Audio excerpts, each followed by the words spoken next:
Yitwa Depite Willy Mishiki wari umuyobozi w'inama y'inararibonye y'imitwe ya Wazalendo muri Republika ya Demokarasi ya Kongo.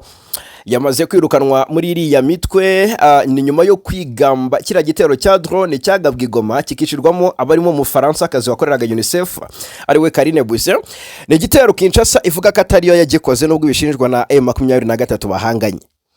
Ndetse n'amahanga yagiye yamagana iki gitero ntiyigeze akomoza kuri suruse cyangwa se ku nkomoko y'icyo gitero cyateye giturutse he cyarashwe nande.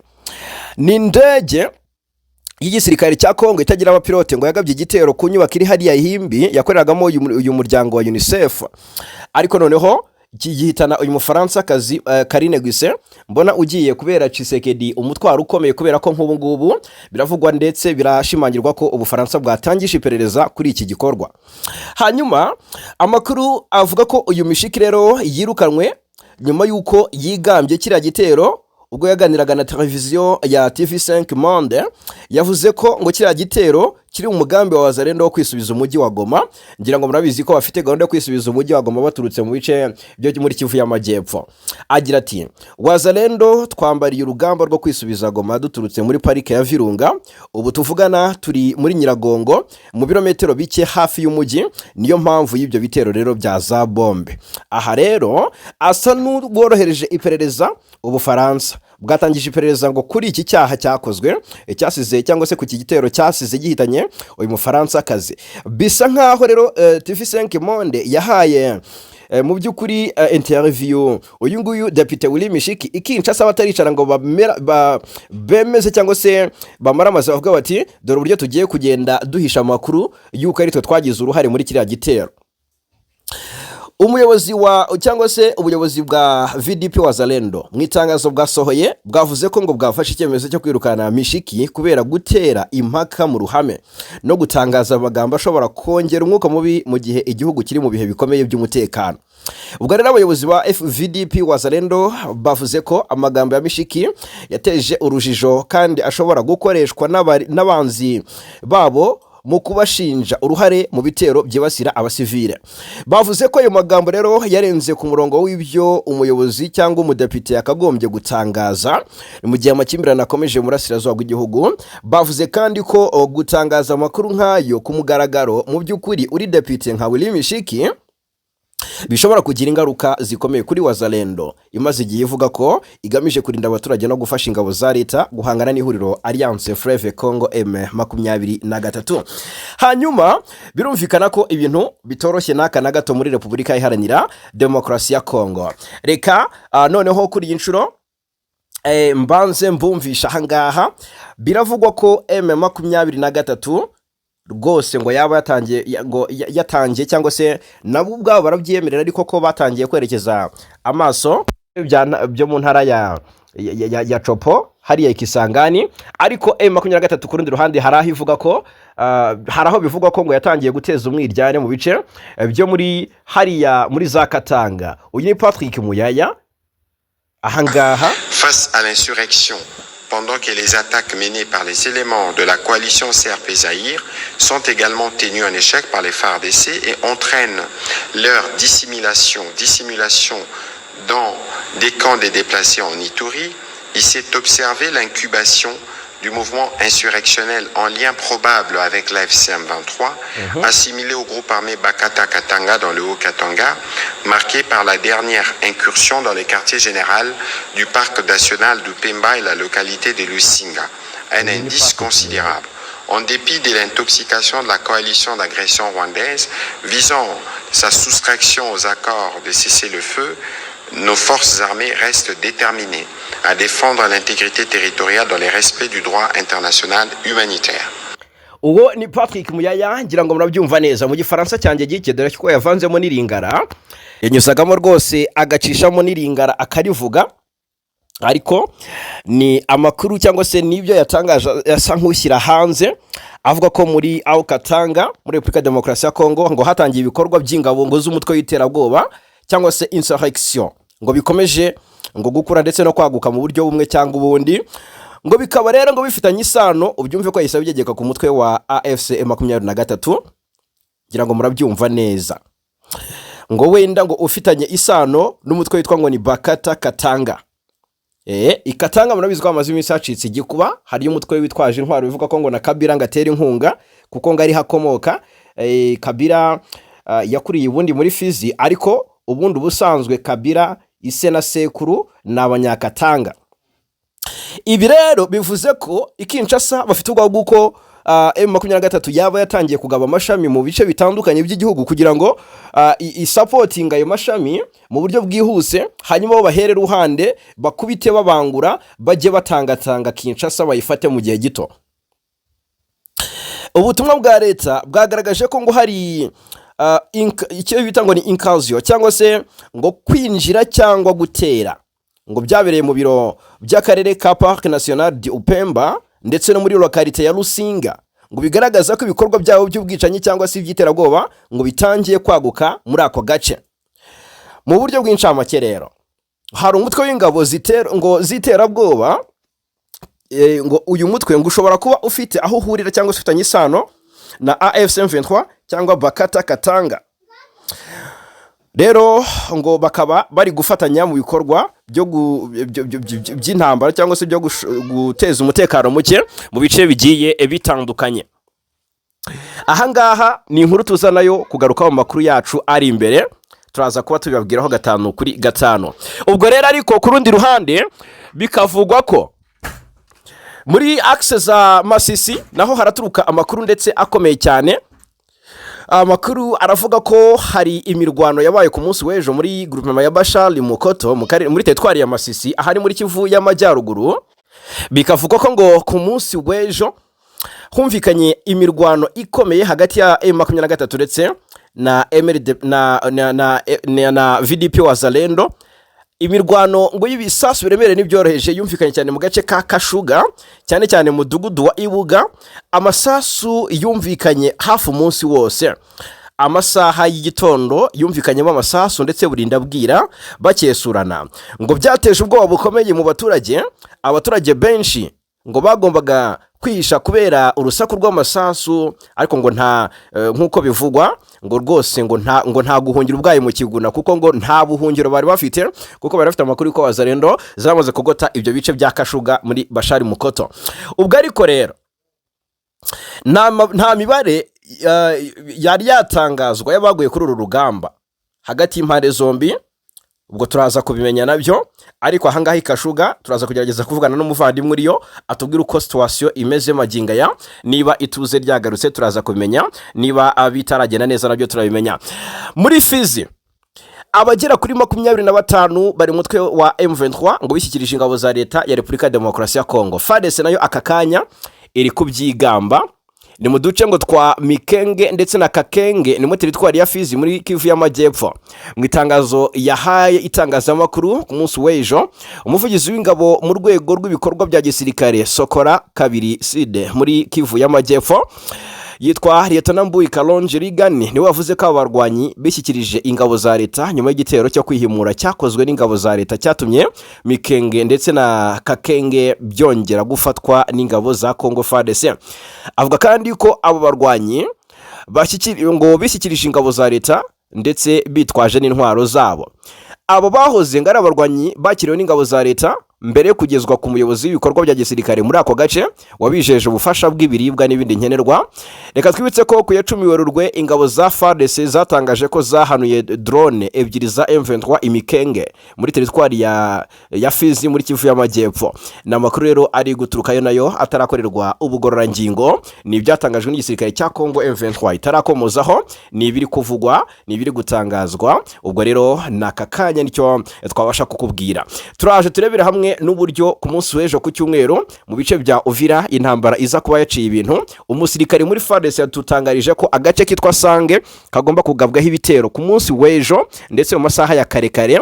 M23 ngikirukanwa hangaha Sange ni ibitero bizagabwa n'abasirikare ba FARDC baturutse mu bice bya Uvira, ngo barashaka gushushubikana M23 bakirukana muri Prede Rusizi, barashaka kwerekeza za Kamanyola. Ngira ngo murabizi ko hari ibirindiro bya M23. Ahangaha rero na makuru y'ibanga twahishuriwe tugomba kuba runatangaza. Reka nze tuyinjiremo ubwo, ariko turananyarukira mu bice bya Minembwe hariya hose ni Murenge, turebera hamwe uko situation imeze. Tugaruke Warikare na Masisi turebe niki kiri kuvugwayo, Igoma byifashe bite, niki kiri kuvugwa n'ahandi hagiye ahatandukanye.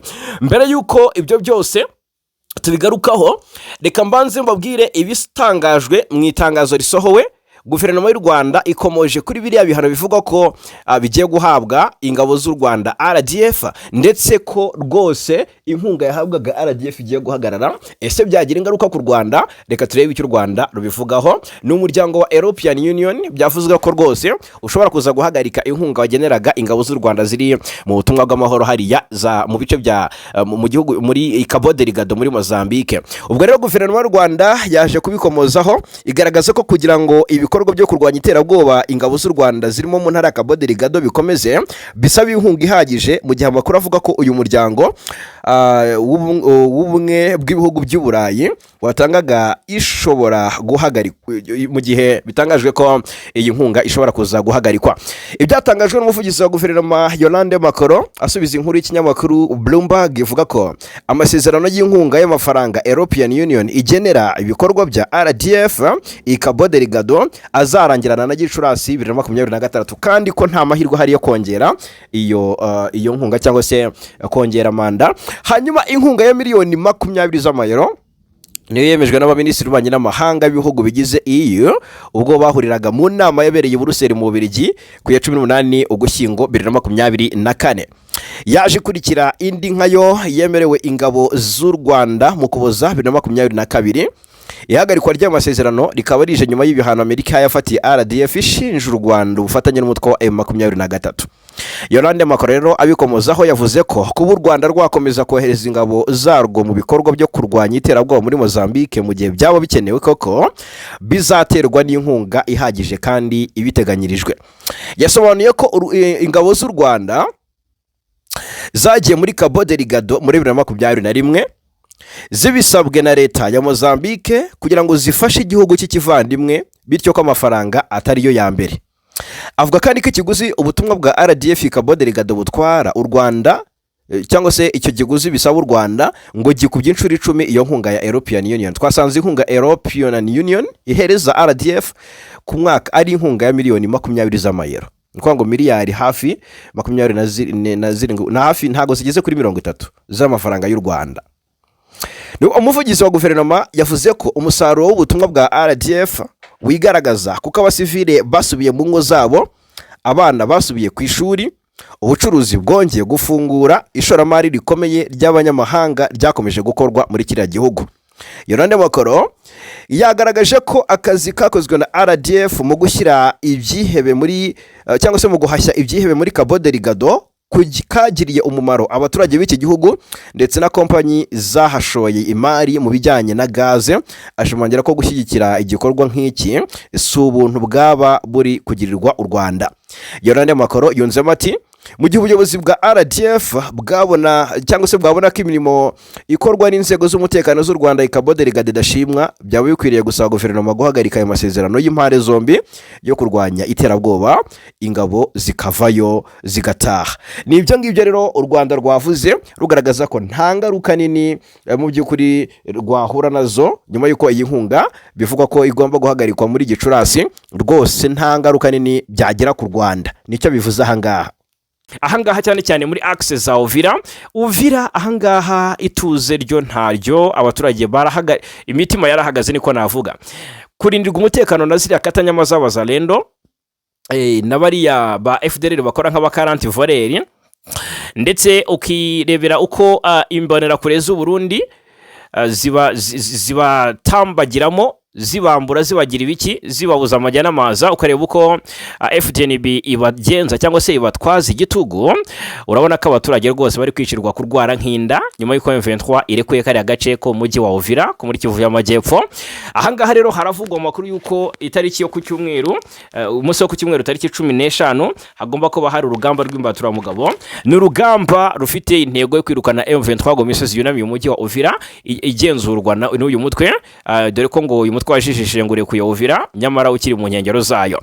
Amakuru y'ibanga rero tugiye kugaragaza aha ngaha ndagira ngo yumve utera agatebe rwose mbere kujya mu kazi kawe wumve ibiri kuba.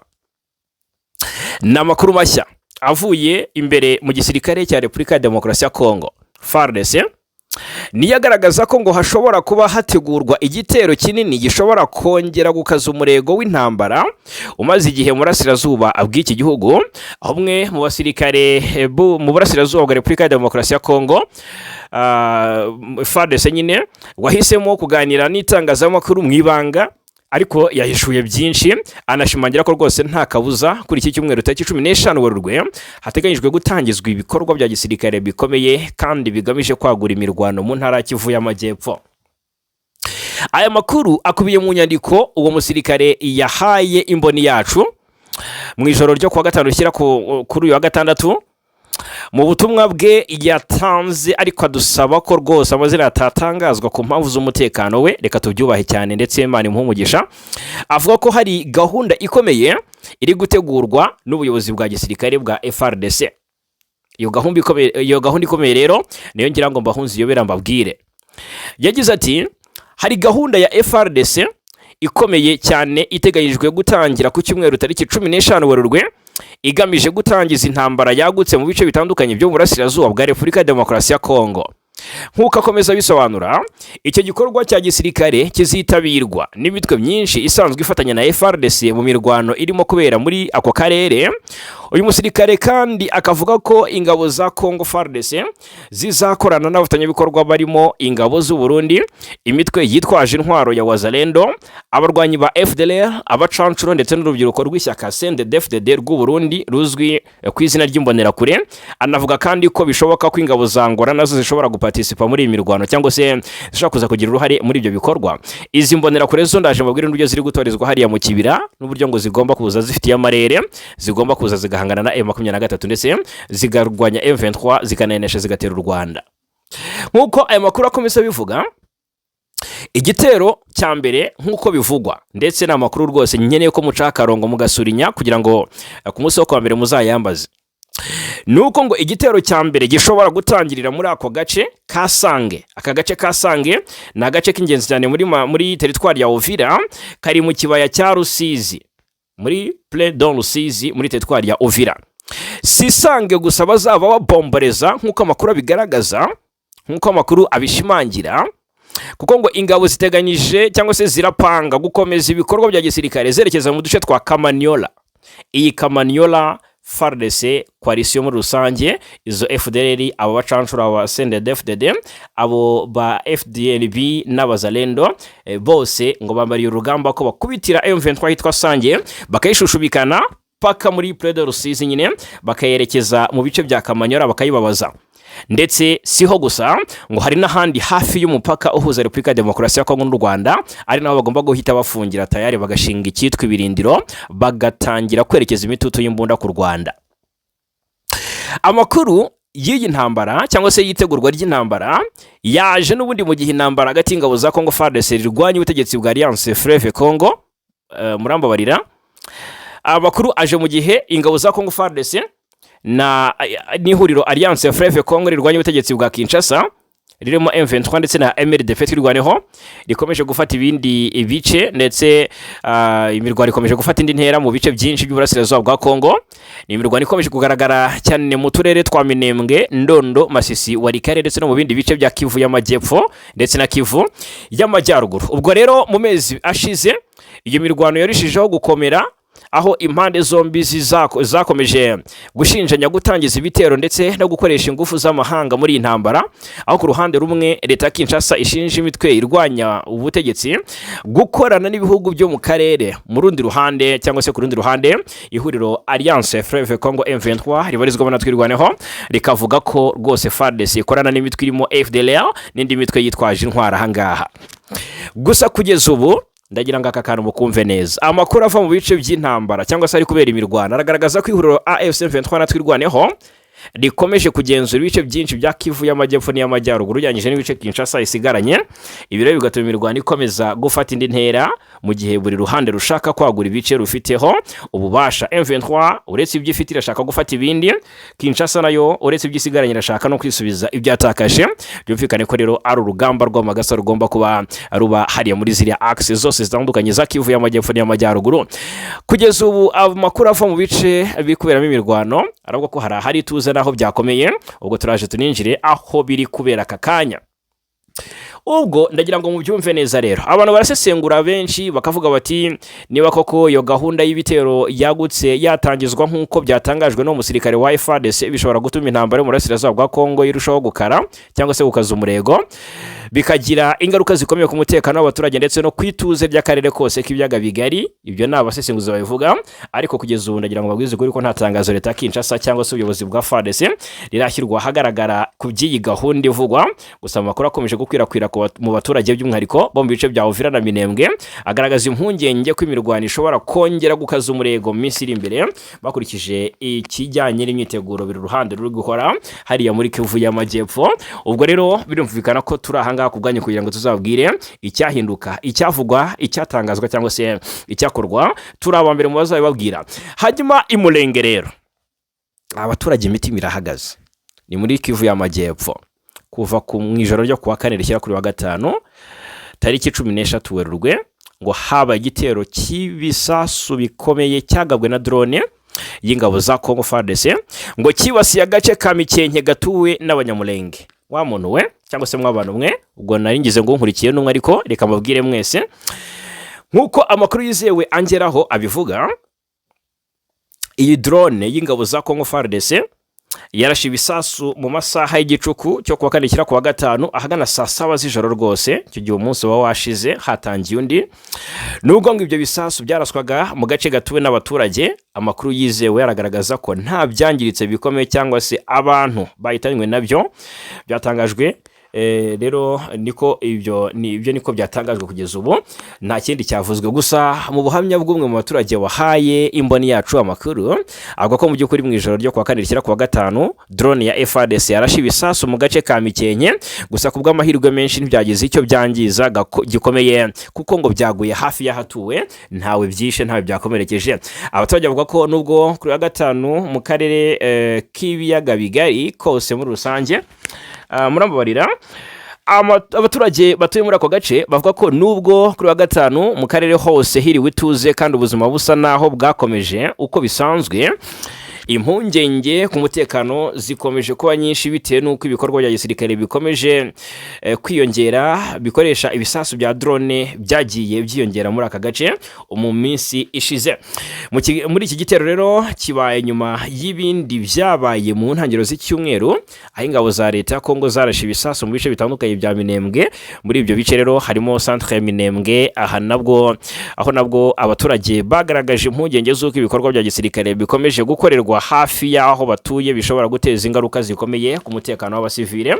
Amakuru akandi akavuga ko akarere ka Minembwe n'ubundi n'imisozi y'umurenge muri Kivu y'amajyepfo muri rusange bimaze igihe birebana n'ibibazo by'umutekano muke, ahanini biterwa n'ibitero by'ingabo za leta n'abafatanyabikorwa babo. Ibitero kandi byakunze gushyira mu kaga abaturage basanzwe cyane cyane mu bice bituwe by'imisozi miremire y'umurenge, aho basesengura ibibazo by'umwihariko byo mu burasirazuba bwa Kongo bagaragaza ko ikoreshwa rya drone mu bikorwa bya gisirikare rigenda ryiyongera umunsi ku munsi, cyane cyane mu kugenzura cyangwa se kurasa ibice bituwe n'abanyamurenge. Icyakora imiryango iharanira uburenganzira bwa muntu ikomeza kugaragaza impungenge z'uko ikoreshwa ry'izo ntwaro mu bice bituwe n'abaturage bishobora guteza ingaruka ku basivile. Hagati aho kandi abaturage muri aka gace bakomeje gusaba ko habaho ingamba zifatika zo kurinda abasivile no kwirinda ko ibikorwa bya gisirikare byakongera gushyira ubuzima bwabo mu kaga.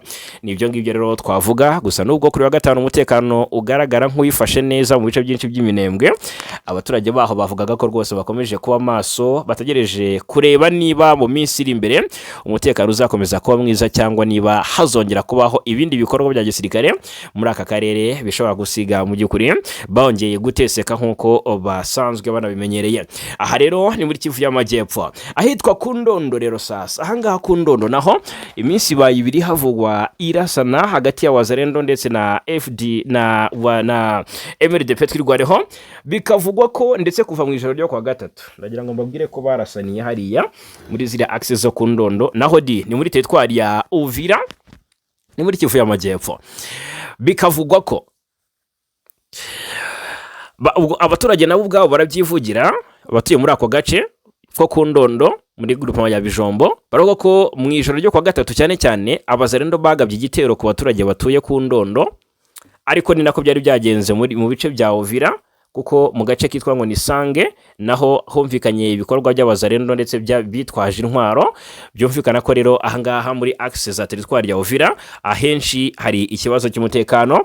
Hanyuma amakuru rero agakomeza avuga ko ubwo uwo muturage yatanze ubutumwa avuga ko rwose mu ijoro ryo kwa gatatu ndetse n'iryo kwa kane abajene 7 bo muri Wazalendo ngo bahasize ubuzima nyuma y'imirwano yabereye hano ku Ndondo. Akomeza avuga ko abarwanyi ba Wazalendo bari bagabye igitero bagamije kwibasira abaturage bo mu bwoko bw'Abanyamulenge ndetse no gusahura amatungo yabo arimo inka, ihene n'intama, nk'uko byagiye bivugwa kenshi mu bitero byagiye bigabwa muri ako karere. Gusa ngo ubwo icyo gitero cyatangiraga MRDP twirwareho yahise itabara abaturage maze imirwano iratangira. Iyo mirwano yarangiye rero ndetse no ku munsi w'ejo byari byavuzwe ko ngo bakozagijeho akanya gato mu masaha y'igitondo, ariko nagira babwire ko aka kanya nta mirwano ikiri kuvugwa. Ubwo rero abaturage bavuga ko imirwano yabereye cyane mu gace kitwa ngo ni Mutimba, ni mu Mitamba, ni hafi ya Mugeti, ndetse ngo abarwanyi b'Abazalendo bahatesekeye mu buryo bukomeye.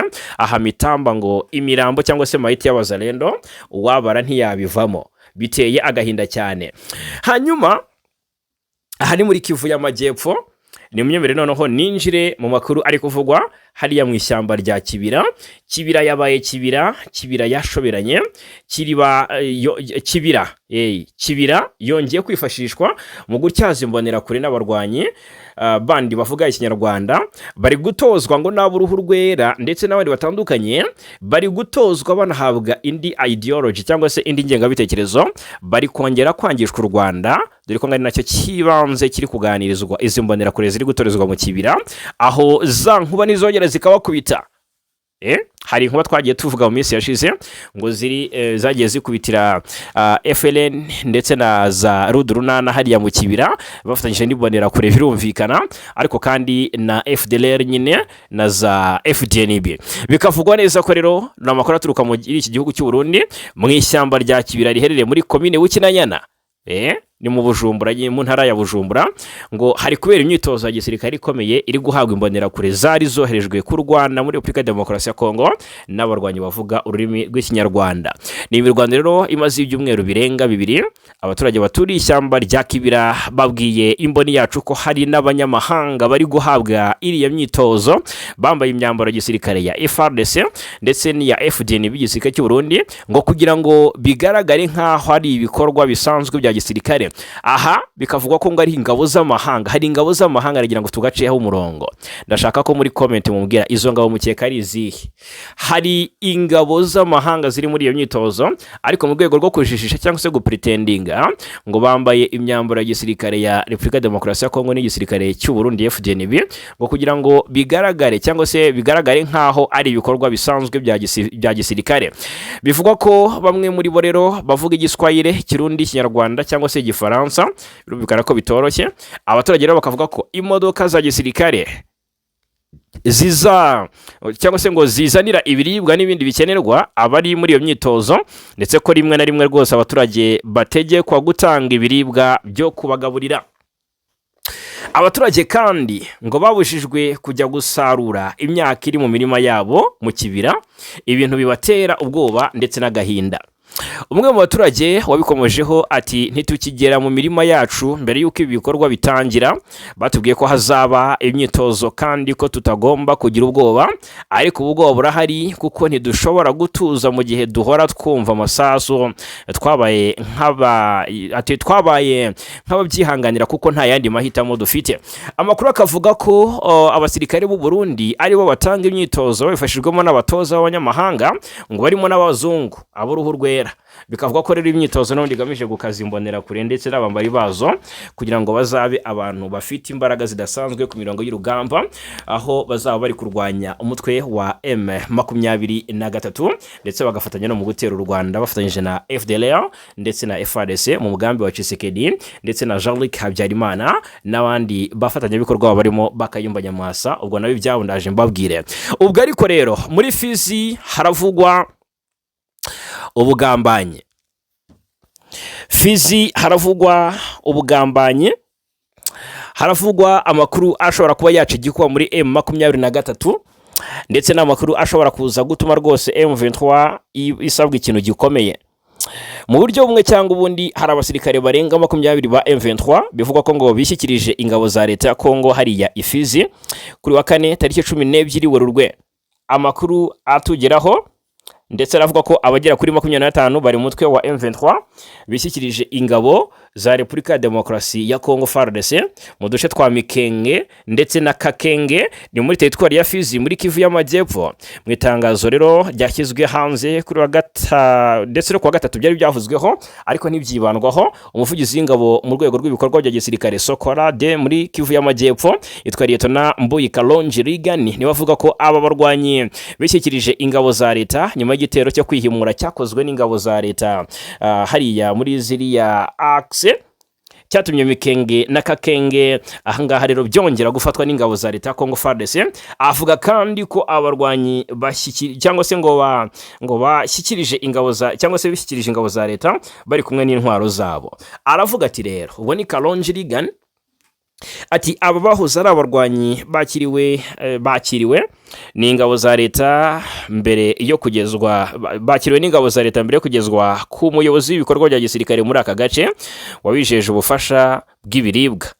Reka twibutse ko tariki 10 Werurwe ingabo za Kongo FARDC zatangaje ko zahanuye drone ebyiri za M23 hano Mikenge ni muri Kivu y'Amajyepfo. Birumvikana ko rero ahangaha ngo banahakoze operation bahafa ngo hari ingabo za M23 zirenga 25 cyangwa se zijya kuri 25 ngo zahisemo kujoininga FARDC. Aya makuru murayumva mute? Ndashaka ko dusangira igitekerezo. Hanyuma ikindi kiri kuvugwa kurwanya ADF ngo byatumye ngo byaribagiranye ngo FARDC gukoresha imbaraga nyinshi mu ntambara yabona M23 ngo kurwanya ADF mu gitwa Operation Shuja ngo basa nkaho rwose ngo babisoje kandi ntacyo bakoze, bikavuga ko ngo bahangayikishijwe na M23. Birakomeye cyane. ADF ni umutwe ugendera ku matwara ya Islam ukorera muri Kivu muri Ituri, ariko kandi iyi ADF mw'abantu mwe yakomeje kuba ikibazo gikomeye ku mutekano w'abaturage bo muri biriya bice. Ikisangani umunyamakuru Serge Sindani yarekuwe nyuma y'iminsi 10 yafunzwe. Uyu nguyu rero ni umunyamakuru yari yarafashwe ku itariki 3 Werurwe 2026 mu mujyi rwagati yafatwa n'abakozi ba ANR ni Ikisangani kugeza ku tariki ya 9 Werurwe yari yarimwe uburenganzira bwo kuvugana n'abandi bantu harimo n'umuryango we ndetse nabo bakoranaga bya hafi cyangwa se bakorana mu kazi. Impamvu yifatwa rero yamenyekanye kuwa mbere ushize ubwo umwunganizi mu mategeko yemererwaga kuvugana nawe. Maître Christian Kambi avuga ko rwose umukiriya we akekwaho kuba yaravuganaga n'abantu bashyigikira umutwe wa M23 nk'uko abo muryango we babivuga. Yitwa Serge Sindani rero yarakiri mu itsinda rya WhatsApp ryitwa ngo ni Generation Nanga, ariko abamuzi bavuga ko iri tsinda ritagikora kuko ryarahagaritse ibikorwa nyuma y'uko Colonel Nanga yifatanije n'umutwe wa M23. Kugeza kuri rero Serge Sindani yamaze kurekurwa kandi mu by'ukuri kuri iyi nshuro ku munsi w'ejo ku mugoroba yari yatangiye kwitabwaho mu rwego rwo kwirinda ibibazo by'ubuzima nyuma y'iyo minsi yari amaze afunzwe, dore ko gufungwa hariya bisobanuye kwishwa urubozo. Iri fatwa ryabaye nyuma y'amezi make gusa, yaraherutse gufungwa indi nshuro iminsi 3 azira ko yari yashyize ku mbuga nkoranyambaga ifoto ye bwite yafatiye ku rugamba cyangwa se ku kibuga cy'indege mpuzamahanga cya Kisangani, aho hagaragaraga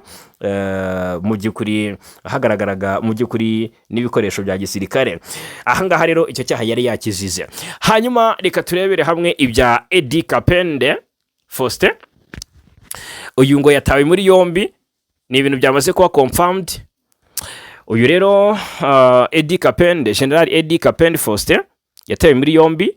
Uyu ni umuyobozi w'akarere ka gisirikare ka Katanga, yafatiwe ejo bundi mu by'ukuri mu bice byo muri Kolwezi mu ntara ya Lualaba, ngo ahita ajyanwa Kinshasa. Uyu Kapende rero akaba mu by'ukuri ari kubazwa ibibazo byinshi.